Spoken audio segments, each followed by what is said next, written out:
Hello there, everyone. Apostle Jonathan here. I would like to take this time to invite you to watch and tune in to the Apostles' Take. This is my weekly podcast wherein I talk about pretty much everything that is relevant to our faith as believers and as Fourth Watchers in the light of the scriptures and in the light of what's happening in our times.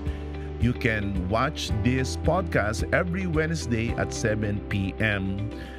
Manila time. And you can also check out the podcast in different social media platforms such as in Apple Podcasts, in Spotify, YouTube, even in Facebook and Instagram. Once again, please do tune in to The Apostles' Take. The Lord bless you all.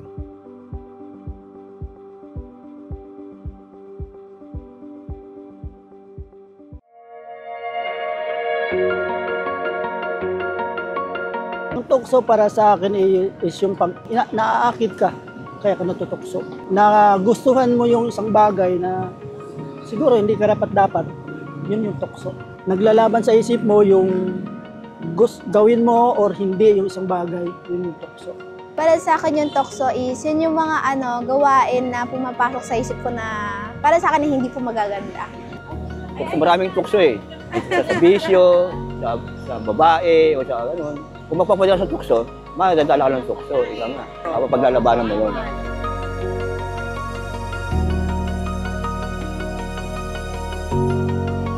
Lumayo ka. Diba? Umiwas ka. Kahit na anong sitwasyon, kunyari, kahit saan naman may tukso eh. Kahit hindi ka lumapit, lalapit sa'yo yan. Pero gagawin mo lang dyan, mindset. Kunyari, pumokus ka sa iba. Halimbawa, may pamilya ka, tapos may babae na lalapit sa'yo. Isipin mo na lang yung mga anak mo, masisira yung kinabukasan nila pagka lumapit, pagka pumatol ka sa ibang babae. To resist or overcome it, the people around me, like if they're good examples to me, then it's easier to do good things. And also, I would say prayer, siguro. Prayer, yeah. Just asking for help to overcome those things. Minsan prayers, minsan banding ka sa mga kaibigan mo. Or make yourself busy po. Mga parents mo, mapagsabihan mo. Sa mga problema mo, para hindi ka maano ng depression, anxiety. Pagtukso kasi, marami talagang nagpapakamatay dyan.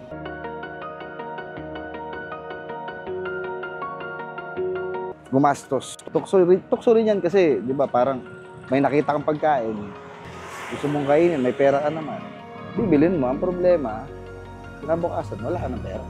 Choosing to not, like if someone says something mean or something, like choosing not to get mad, like staying calm, something ganyan. Matatawid ka ba sa mga problema ba, sa mga krimen na hindi mo ginawa?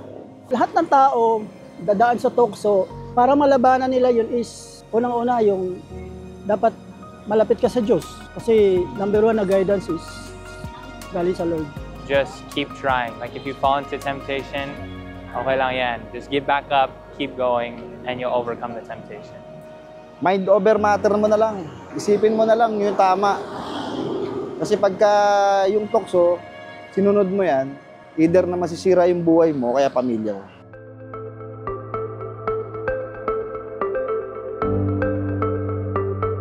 Praise the Lord. To God be the glory. Hello there, everyone. Apostle Jonathan here. I would like to welcome you back in my podcast, The Apostles' Take.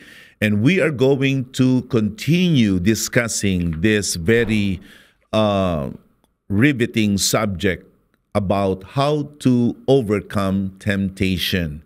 And last time we talked about the meaning of temptation, as well as the 4 important realities that we must comprehend so that we can better grasp and understand how temptation operates. And finally, we look at the three sources of temptation.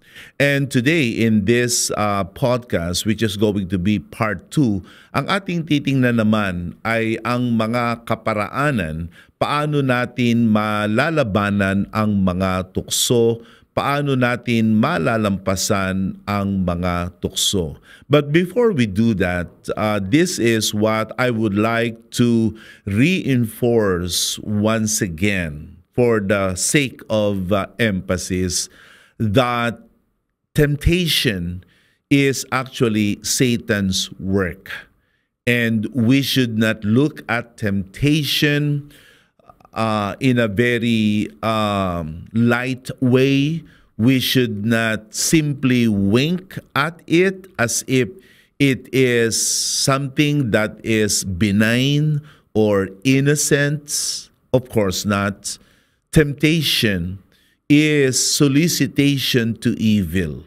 At kapag tayo ay sumuko sa tukso, tiyak, tayo ay nagkakasala at tayo ay masusumpungan ng ating sarili na sumusuway at lumalabag sa kalooban ng ating Panginoon. At sino mang talagang nagnanasa na makapamuhay ng kalugod-lugod sa Diyos at matuwid at banal, hindi niya pagagaangin ang mga tukso, kundi ito ay kanyang lalabanan, sapagkat alam niya na ang Diyos ay banal.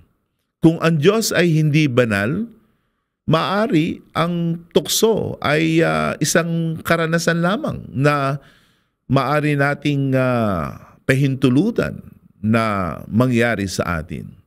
But we know who is behind temptation. And we know what happens to those who fall into temptations. And so we are now going to look at the importance, the biblical and practical way how we can be able to resist temptations. Number 1, we must grow deep in our knowledge of God's will and commands. We must grow deep in our knowledge of God's will and commands. The book of Romans in chapter 12, verse 2, it says there, "Do not be conformed to this world, but be transformed by the renewal of your mind, that by testing you may discern what is the will of God, what is good, acceptable, and perfect." We can see there that there is a great need for us to be able to understand the good, the acceptable, and the perfect will of God, which we can be able to do so if we are going to be transformed. And it is only when we are transformed that we can be able to really know the heart and the mind of God. Kaya gawin nating malalim ang ating pagkakilala sa sakdal at mabuting kalooban ng Diyos sa atin, sapagkat kung aking ihahalimbawa ang kalooban ng Diyos, ang kalooban ng Diyos, ang ating pagkaalam sa mga ito ay parang preno sa isang sasakyan, na kung saan pag may nakita tayong panganib o isang bagay o isang tao na maaring mabagka natin at masagasaan, ay ating inaapakan ang preno. Isipin na lamang natin ang isang rumaragasang sasakyan na walang preno. Kapag makita niya ang isang bagay na maaari niyang masagasaan, ito ay kanyang tuloy-tuluyang masasagasaan at siya'y ma-aksidente at siya'y mapapahamak. Ang mananampalataya na mangmang sa kalooban ng Diyos, ang mananampalataya na hindi alam ang kalooban ng Diyos, para siyang sasakyan na walang preno at siya'y magtutuloy-tuloy na mahulog sa tukso ng dyablo. At kapag siya'y mahulog sa tukso ng dyablo, ang buhay niya'y mapupuno ng pagsuway at mapupuno ng pagsalangsang at sa ganung kalagayan ay maaalis ang pagpapala at biyaya ng Diyos sa kanya. So it is quite important and it is necessary that we must grow deep in our knowledge of God's will and His commands. Number 2, we must deepen our consecration. Palalimin natin ang ating pagpapakabanal. That is the meaning of consecration. Consecration is twofold. Separating oneself from what is evil and separating ourselves to what's good. Again, consecration is twofold. Mayroon dalawang bahagi yan. Ihiwalay natin ang ating sarili mula from sa masama at ating ihihiwalay ang ating sarili para o tungo sa mabuti. From and to. Consecration is separating ourselves from what is evil and separating ourselves to what is right and good. 2 Corinthians chapter 7 verse 1 says, "Since we have these promises, let us cleanse ourselves." Or in other translations of the Bible, the word used is consecrate. Let us consecrate ourselves from every defilement of the body and spirit, bringing holiness to completion in the fear of God. Kaya kapag maging malalim ang ating pagpapakabanal, malalayo tayo at tatakbuhan natin papalayo ang lahat ng karumihan na maaring dumikit sa ating mga pangangatawan at sa ating espiritu. At ito ang isa sa mga tukso na sumasagana sa ating paligid. Temptations, like what I have said in the first part of this two-part podcast series, is that temptations are everywhere. They're everywhere. They are ubiquitous. You can find them everywhere. And they are incessant. Walang tigil. There are temptations in our minds. There are temptations in our emotions. And there are temptations that when we fall to them, it's going to defile our body. And it's going to compromise our holiness. Meron ding mga karumihan sa espiritu. There are temptations that are subtle, meaning hindi mo mababanaag na ito'y tukso, pero sa katunayan, ito ay tukso. Naalala ko yung salita ni Apostol Pedro noon sa Panginoong Hesus na nung sinabi ng Panginoong Hesus na siya'y magdurusa at papatayin, kaagad-agad ay nagsalita si Pedro at sabi niya, hindi ito dapat mangyari sa iyo. Subalit ang Panginoong Hesus nakita na iyon ay lalabag sa kalooban ng Ama sa langit. Kaya sinaway niya si Apostol Pedro sapagkat ang kanyang isip ay patungo o patungkol sa mga bagay ng sanglibutan.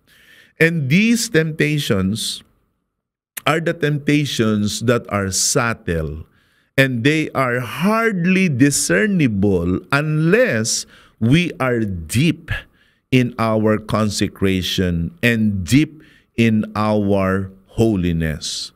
May I add also in the book of Ephesians in chapter 6 in verse 11, this practical and biblical guideline. Put on the whole armor of God that you may be able to stand against the schemes of the devil.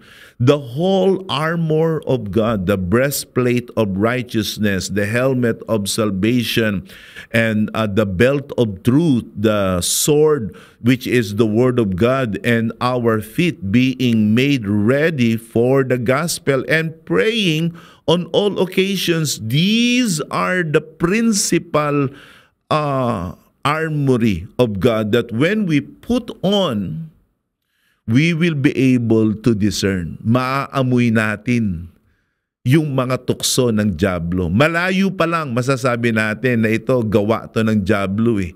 Hindi dapat ako bumigay, hindi dapat ako sumuko dito. So it's important that we must deepen our knowledge of the will of God and deepen our consecration. Number 3 way for us to resist temptation is this: resolve to live for holiness. Resolve. Emphasis on resolve. Kailangan na tayo ay magpasya. We cannot let others to make the decision for us. I like the words of the psalmist in Psalm 17:3. You have tried my heart. You have visited me by night. You have tested me, and you will find nothing. I have purposed that my mouth will not transgress. In other translations of the Bible, it says there, I have resolved. Resolved. You have to resolve in advance. You have to make a pre and advance thinking and choice and decision that you will not compromise your holiness. Maganda meron na tayong paunang pagpapasya. I understand that even with our best efforts and with our best intentions, we fall.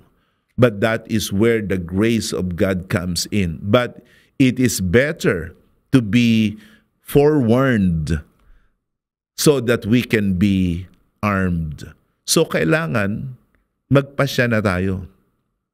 Kailangan nating pagpasyahan na ang bagay na ito ay hindi natin gagawin sapagkat ito ay labag, sapagkat ito ay taliwas sa kalooban at sa utos ng ating Panginoon. And so, this is an important dimension of our campaign, if I may say that. This is part of our personal campaign to keep temptations at bay and to not allow them overwhelm us like a flood. We have to make a prior determination. We have to make a choice in advance that I will not,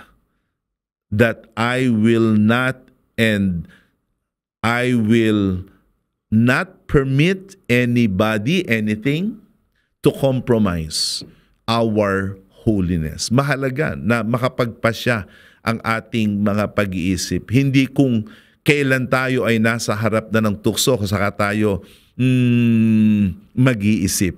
Hindi. Mahalaga, bago pa tayo maharap sa anumang tukso mula sa dyablo, ay ating mapagpasyahan na hindi ako magpapakatihulog at hindi ako susuko sa tukso na nagmumula sa kadiliman. So it's important that we resolve in our hearts and in our minds.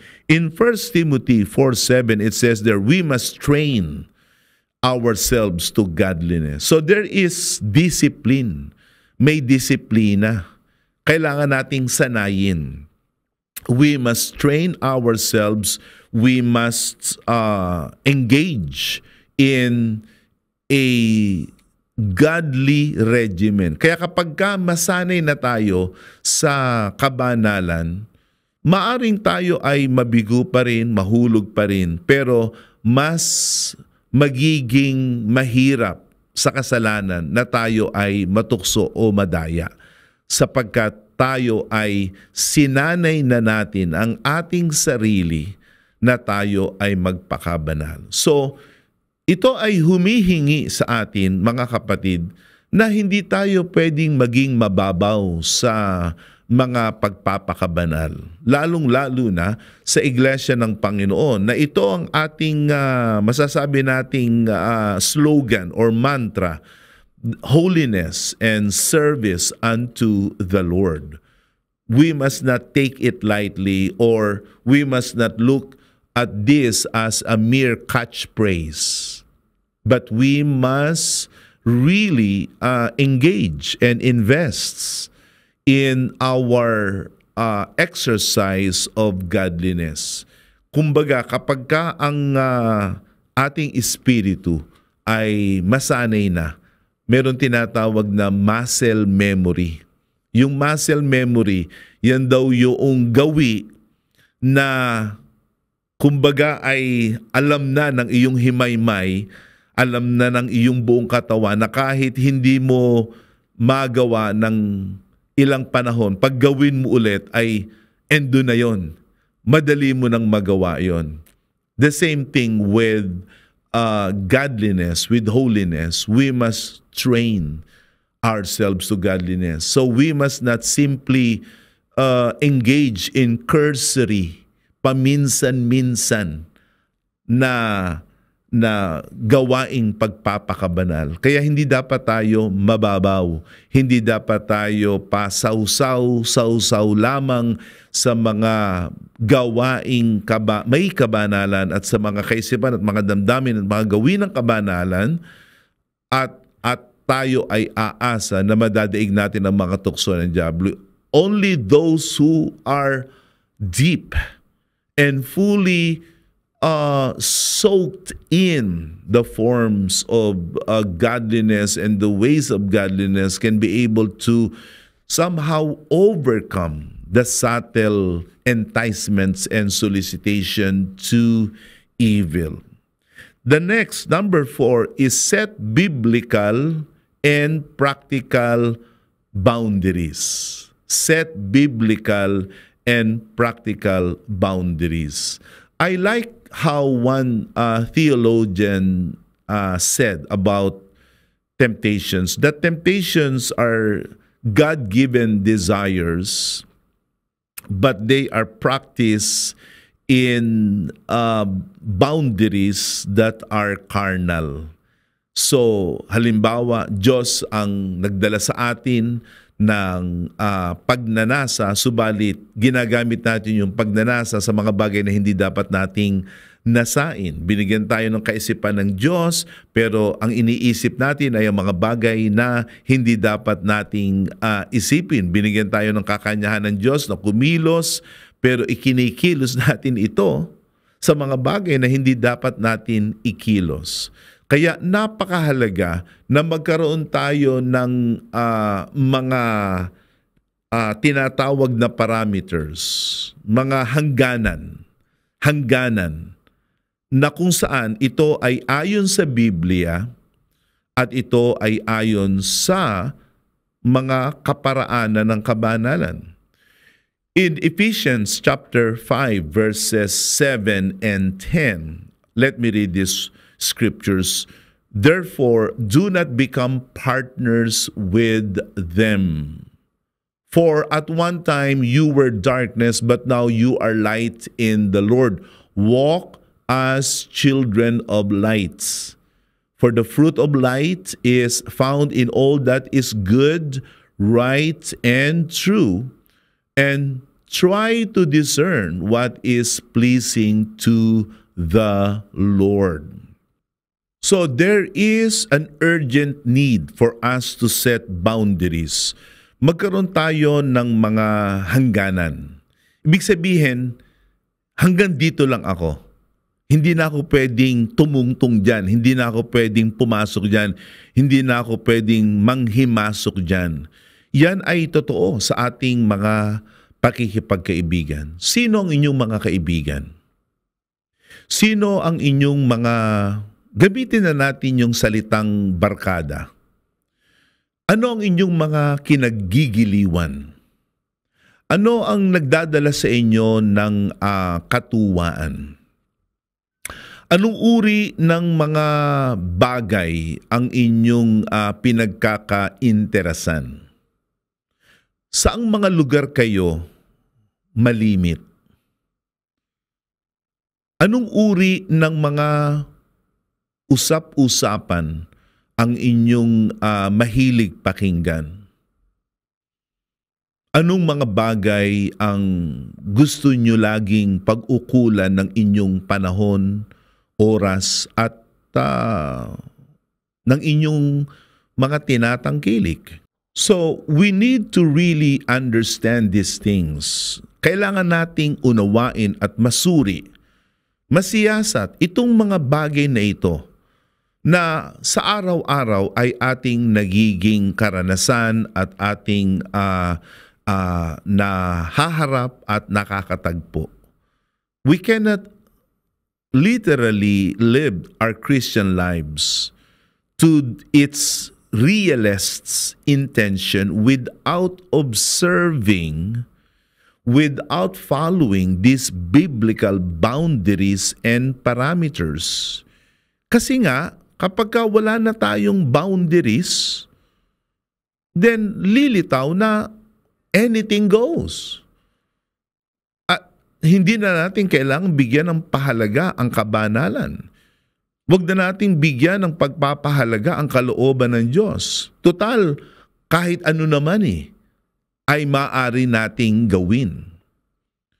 Now, you might say, isn't that is too legalistic? No, it's not.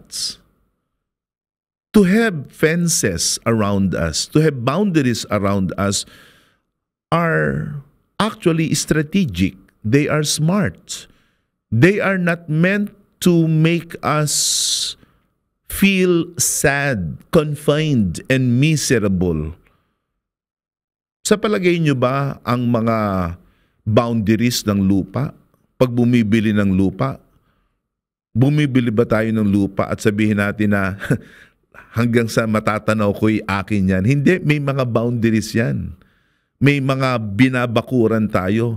Because kinikilala natin na merong nararapat at hindi nararapat. Kapag sakupin mo yung lupa ng kapitbahay mo, ay magkakaroon ka ng malaking problema. Gayun din sa relasyon natin sa Diyos at relasyon natin sa kapwa. Pag wala na tayong boundaries, ay mapapahamak tayo. Halimbawa, ang ama ay hindi magkaroon ng physical boundaries sa kanyang mga dalaga at vice versa, ay mahuhulog tayo sa tukso. Pag hindi tayo magkaroon ng boundary sa pera, mahuhulog tayo sa pag-ibig sa pera.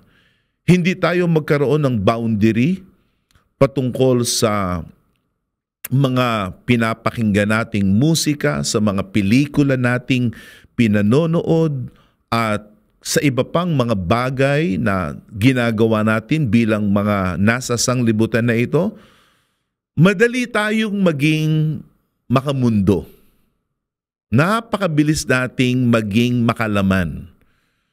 At sa makatwid, makikita natin na ang boundaries ay napakahalaga. They are not meant to make us somewhat confined and miserable and detained, but they are meant to make us enjoy what God has given us. So, there must be boundaries. Boundaries in our physical expressions, boundaries in our minds, boundaries in our emotions, boundaries in our dealings with people. All of these things are meant to make us enjoy our relationship with the Lord. So, in our effort to resist temptation, these boundaries will make us and warn us, hey, lampas ka na. Pag magpapatuloy ka dyan, you have only yourself to blame. So, step back. At kung tayo man ay nakalalampas na sa mga boundaries, if we are one who is beginning to overstep our boundaries and we are not anymore in the path of the straight and the narrow, let us retrace our steps. Let's step back and say, God, bring me back to the path of the straight and the narrow. At ngayon naman ay ating titingnan ang pagkakaiba ng mga panunukso ni Satanas at ang mga pagsubok na ginagawa ng Diyos. Sapagkat minsan tayo ay nalilito. Ano ba ang pagsubok? Ano ba ang tukso? So I thought that I should also cover this particular area because they are somewhat connected to each other. So what's the difference between temptations and testings? Well, number one, God tests but Satan tempts. Ang Diyos nanunubok pero ang Satanas, ang Diablo ay nanunukso. In Psalm 139:23 to 24, "Search me, O God, and know my heart. Try me and know my thoughts." In other translations of the Bible, it says there, "Tests me and know my thoughts." In verse 24, it says there, "And see if there be any grievous way in me. Lead me in the way everlasting." We can see there that God is the one who tests us. He is the one who tests our hearts. So, ang Diyos ay sumusubok. Sinusubok niya tayo upang kanyang maalam kung gaano tayo kadalisay, kung gaano tayo nakatalaga at umiibig at nagmamahal sa Kanya. Kanya tayong sinusubok. Subalit, si Satanas, hindi niya tayo susubukin. Tayo ay kanyang papanghinain. Tayo ay kanyang sisirain. So, this is the primary difference between testing and temptation. Testing is from God, temptation is from Satan. Number two difference is this: temptation weakens, testing strengthens. Temptation weakens, ang tukso ay nagpapahina, subalit ang pagsubok ay nagpapalakas. Basahin natin yan sa Aklat ng Santiago sa Kapitulo 1, talatang 2 hanggang 4. "Count it all joy, my brothers, when you meet trials of various kinds, or when you meet testings of various kinds, for you know that the testing of your faith produces steadfastness. And let steadfastness have its full effects, that you may be perfect and complete, lacking in nothing." I like how James says it in verse 3. It says there that the testing of your faith produces steadfastness. Ang tukso, tiyak, papanghinain ka sa pananampalataya. Kaya diyan mo malalaman kapag ka ikaw ay nahulog na sa tukso, mahina ka na. At yan ay trabaho ni Satanas. Papanghinain tayo sa pamagitan ng pagpapadala ng iba't ibang mga tukso sa ating buhay. Subalit, kapag ka tayo ay sumuko naman sa mga pagsusubok ng Diyos sa atin, makikita natin na ito'y nagpapatibay sa ating pananampalataya. Now, I would like to also say this, that when God is testing our faith, Satan will also try to hijack our faith, and he will seek to derail our faith, to weaken our faith. Kumbaga, sisingit at sisingit si Satanas. Habang tayo sinusubok ng Diyos, si Satanas ay pilit na sisingit para sirain ang ating pagtatalaga sa Diyos. At hindi dapat natin siya pahintulutan na siya'y makasingit sa atin. Number 3, temptation corrupts, of course. Testings purify. Ang tukso, gaya ng kalawang, ay sisira, lalo na kung tayo ay sumuko, bumigay sa tukso, sisirain tayo niyan. Subalit ang pagsubok na mula sa Diyos ay nagpapadalisay sa atin. In 1 Peter chapter 1 verses 6 and 7. It says, "In this you rejoice, though now for a little while, if necessary, you have been grieved by various trials, so that the tested genuineness of your faith," ang ating pananampalataya, kailangan ay masubok. Diyos ang susubok. Ibig sabihin, ang Diyos ang magdadala sa atin sa mga karanasan, sa mga panahon, sa mga kalagayan na kung saan habang tayo ay nagpapasakop sa pagsubok ng Diyos, ang ating pananampalataya ay nadadalisay. Subalit ang tukso, pag tayo ay suko, tayo ay sumuko, tayo ay bumigay sa tukso mula sa dyablo, papapanghinain tayo niyan. So mahalaga na sa ating paglilingkod na ating harapin ang mga banal na mga pagsubok ng ating pananampalataya. Kapag ka ikay gumagawa ng kalooban ng Diyos, when you are doing God's will, you will encounter testings of every kind. It seems that hardships are doubled when you are doing holy things. But when you are doing sinful things, it seems that there are less obstacles in doing sin because Satan wants us to continue doing sin.